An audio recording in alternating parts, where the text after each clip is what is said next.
அன்பு நெஞ்சங்கள் அனைவருக்கும் வணக்கம்.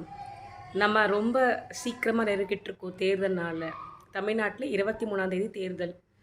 என் அன்பு சொந்தங்களே, நெஞ்சங்களே, அதாவது நிறைய பேர் பார்த்தீங்கன்னா புரிஞ்சும் புரியாத மாதிரி இருக்கீங்களா, இல்லை உங்களுக்கு புரியவே இல்லையா அப்படின்றது தெரியல. ஒரு சினிமா கவர்ச்சி அப்படின்றது பார்த்தீங்கன்னா அது ஆளுமைக்கோ இல்லை ஆட்சிக்கோ பொருந்தாது.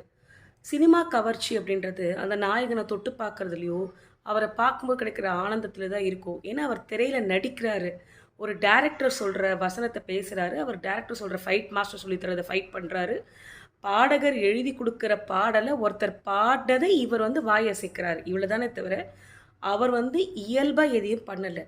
ஒரு நடிகன் நடித்து தான் பணம் சம்பாதிக்கிறாரு. அவர் வெறும் நடிகன் மட்டும்தான்.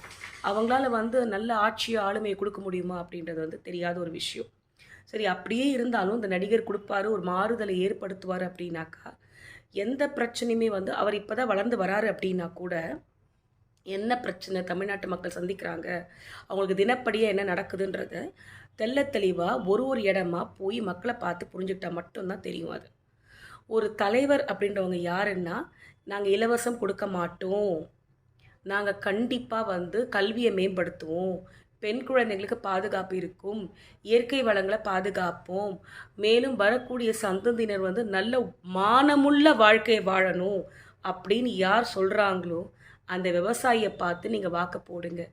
மானமுள்ள தமிழன். எப்போ பார்த்தாலும் நாங்கள் பரம்பரையாக இவங்களுக்கு தான் ஓட்டு போடுவோம், இந்த சின்னத்துக்கு தான் நாங்கள் ஓட்டு போடுவோன்றதை கொஞ்சம் கூட நீங்கள் மாற்றிக்கலைன்னா, நீங்கள் புரியாமலே இருந்தீங்க அப்படின்னாக்கா உங்களுக்கு யாரும் புரிய வைக்கவே முடியாது. நாங்கள் அடமாக இப்படி தான் இருப்போம், நாங்கள் சினிமா கவர்ச்சிக்கு தான் பார்த்தோம், சினிமா கவர்ச்சியை பார்த்து ஓட்டு போட்டு பின்னாடி வருத்தப்பட வேண்டியது தான். 4 பேர் தான் இறங்கினான், 4 6 பேர் தான் இறங்கினான் வெள்ளைக்காரன்.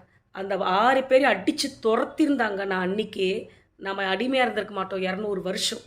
அந்த மாதிரி துணிஞ்சு நின்று நீ என்ன செய்வப்பா, சரி நீ வரன்றல என்னெல்லாம் செய்வேன், முதல்ல எங்களுக்கு இலவசம் வேண்டாம், நாங்களாம் மானமுள்ள ஆளுங்க, நாங்கள் உழைச்சி சம்பாரித்து முன்னேறிக்கிற வாழ்க்கையில் எங்களுக்கு அடிப்படை தேவை தண்ணீர், குடிநீர், கரண்ட்டு, வீட்டு வரி, தண்ணி வரியெல்லாம் குறைக்கணும். அடிப்படை தேவைகளான காய்கறிகளை விவசாயம் நல்லபடியாக செழிப்பாக இருந்தால் தான் எங்களுக்கு இது அடிப்படை தேவைகளை கிடைக்கும் அப்படின்னு யாரை கேட்குறீங்களா கேள்வி?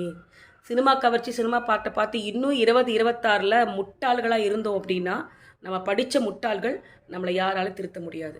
புரிஞ்சிக்கோங்க மக்களே, புரிஞ்சிங்கன்னா மட்டும்தான் வெல்ல முடியும். இன்னும் புரியாமல் இருந்தீங்கன்னா காப்பாற்றுறதுக்கு யாராலும் முடியாது. கடவுள் இறங்கி வரமாட்டார். நம்ம புத்திசாலித்தனமாக இருந்தால் மட்டும்தான் நம்மளை காப்பாற்றிக்க முடியும். நன்றி, வணக்கம்.